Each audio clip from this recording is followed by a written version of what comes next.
du mois de juin. Alors, pour vos énergies, j'ai tiré 3 cartes. Donc, je vous explique. La première, c'est la carte des amoureux. On tire cette carte parce qu'elle est un message universel. Donc, c'est vraiment qu'est-ce qui va se passer autour du mois de juin, dans quel état vous allez vous sentir et ce qui va émerger de ce mois de juin. En gros, la carte des amoureux, elle parle de plusieurs choses. Elle parle de se retrouver soi-même, mais retrouver aussi l'âme sœur dans le monde, dans le sens où vous allez trouver un miroir ce mois de juin sur ce que vous êtes, ce que vous avez envie et les choix que vous faites. Je rappelle qu'en numérologie, on est en 6. Donc, c'est tout ce qui est de l'ordre de vos responsabilités, ce qui est de l'ordre un petit peu de comment vous allez vous sentir, ce que vous mettez en place, c'est-à-dire les actions. Le mois de juin sera la continuité du mois de mai qui était vraiment au niveau énergétique un changement radical. Et en fin de compte, le mois de juin, c'est vraiment la continuité dans le sens vous actez, c'est-à-dire en mois de mai, vous avez pris conscience, vous avez évacué la toxicité un peu qu'on a eu même avec la lune en scorpion qui a fait revenir beaucoup de choses un petit peu du passé, une émergence un petit peu négative.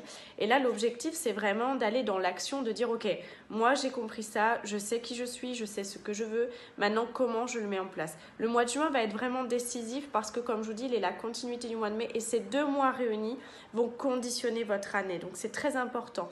Au niveau énergétique, donc les amoureux avec ce côté, je me re-rencontre. On a aussi, que j'ai tiré, l'arcane de la mort. Alors, personne ne va mourir, hein, je vous rassure. La question, c'est juste vraiment, finalement, qu'est-ce que vous laissez derrière vous? Quelle transformation vous allez acter? C'est-à-dire que l'arcane de la mort, là, comme ça, vous voyez, elle n'a pas de visage parce que elle reflète elle est le reflet de votre monde. L'idée, c'est vraiment d'aller un petit peu chercher comme ça ce qui est bon pour vous, ce qui est potentiellement à transformer par la racine profondément. On laisse un petit peu de côté vraiment les facettes de vous que vous ne voulez plus avoir, que vous voulez changer. C'est très important. Et donc du coup, ce qui se passe à la suite de ça, c'est le 5 de coupe. Le 5 de coupe va nous expliquer quoi ? Concrètement, il va nous dire, vous voyez, que vous laissez un petit peu vos regrets du passé s'enterrer dans le sol pour justement renaître à nouveau. Vous faites table rase, on va dire, de tout ce que vous avez pu vivre de négatif ou sur lequel vous avez tiré des leçons, et ça c'est très positif, mais vous laissez vraiment ça de côté pour justement aller dans ce mois de juin avec profondeur, avec envie, avec vigueur, j'ai envie de dire, et en fin de compte vous allez vraiment passer ce côté ce côté un peu négatif comme ça que vous avez eu par le passé. L'idée, c'est vraiment là d'aller se retrouver, d'aller se reconnecter à vous-même pour justement avoir les bonnes décisions et vraiment construire votre année positivement. C'est vraiment ce mois de juin, il sera décisif. Donc vraiment, je répète, laissez de côté un peu les regrets. Transformez-vous, prenez une autre facette de vous. On est tous composés de plusieurs visages joyeux, moins joyeux, etc. Allez chercher ce qui vous motive, ce qui vous donne du peps, de l'appétence dans la vie et faites les bons choix pour vous. Allez chercher ce qui vous appelle dans le monde.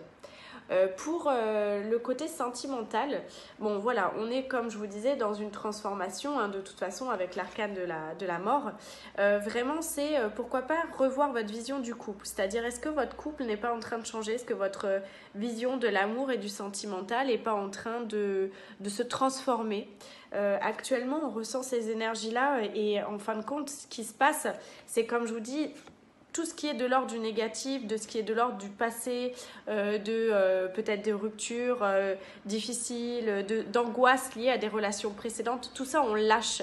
On lâche pour pouvoir se retrouver dans cette situation, c'est-à-dire de nouveaux départs et de rencontres avec l'autre, mais une vraie rencontre charnelle, spirituelle, émotionnelle. Et en fin de compte, du coup, on sent le nouveau départ pour la relation au niveau du mois de juin. Donc très positif. En termes professionnels, c'est pareil, un petit peu dans le sens où, comme je vous dis, la mort, c'est qu'est-ce que vous ne voulez plus. Là, actuellement, est-ce que votre vision du travail, c'est il faut travailler dur pour y arriver dans sa vie, etc. Est-ce que cette croyance-là qui est limitante, elle n'est pas positive à changer dans le sens il vaut mieux peut-être travailler moins mais être plus efficace. Donc on est dans une réorganisation de votre profession, on est dans une réorganisation de votre emploi du temps, à voir avec votre hiérarchie si c'est possible ou pas, mais il y a vraiment quelque chose chez vous qui a changé. Vous avez envie de bonheur, vous avez envie de vous rencontrer dans votre travail, vous avez envie d'épanouissement. Donc qu'est-ce qu'on laisse derrière? On laisse derrière vraiment les vieilles habitudes, les choses qui ne fonctionnent pas, et ne perdez pas votre temps et votre énergie dans un milieu ou dans une situation qui ne vous convient pas. Je répète, c'est vraiment très important, on est là pour s'épanouir, la vie est courte, donc ce mois de juin il est vraiment décisif parce que on sent quand même cette énergie de je commence à acter. Vraiment, et la décision définitive, c'est-à-dire le point final, il sera vraiment effectif en juillet. On est sur 3 mois de transformation pure et dure et d'évolution. Donc vraiment, allez vers cette élévation, n'en ayez pas peur. Et l'objectif, c'est de toute façon de retrouver de la joie en vous et de développer votre potentiel.